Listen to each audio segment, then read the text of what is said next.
కాదు మేడం, ఇప్పుడు మీకు అడిగింది ఏంటి? తాళం ఒకటి అడిగాను కదా మేడం, నేను ఏమన్నా అన్నానా? కార్ తాళం ఇవ్వకపోతే డ్రైవర్ ఎక్కడ ఉంటాడు మేడం? కార్లో ఎక్కడ ఉంటాం? బయట ఎక్కడ నిలబడతాం? రోడ్ల మీద నిలబడతామా?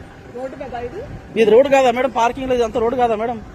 నువ్వు కార్లో కూర్చోడానికి, కార్లో పడుకోవడానికి కాదు ఇక్కడ. నువ్వు పట్టకాగలు 9ంటికి నువ్వు కార్లో పడుకుంటావా? నేను పడుకోవడానికి అడగలేదు కదా మేడం, బట్టలు మార్చుకున్నా సార్, ఫ్రెష్ అప్ అవ్వాలి కదా మేడం. మార్చుకుంటావా? నువ్వు కార్లో మార్చుకుంటావా? బట్టలు కార్లో మార్చుకోవడం మేడం, వెనకాల డిక్కి తెరుచుకొని కొద్దిగా బ్యాగ్ పెట్టుకుంటాం అంతే, మేమేం చేయము. ఈ బ్యాగ్ ఏంటి? బట్టల బ్యాగ్ మేడం, ఈ బ్యాగ్ పెట్టుకుంటాము కదా. ఈ బట్టలకి ఎంత విలువ ఉంటాయి? నాకు ఎన్నో విలువైనవి ఉంటాయి, నాకెంత ఉండాలి? నేను అట్లేం కాదు మేడం. సరే సరే మేడం, సరే మేడం, ఓకే సరే మేడం. కన్నీళ్లు చూసి కరిగిపోతాడు కానీ కత్తులు చూసి బెదిరిపోడు.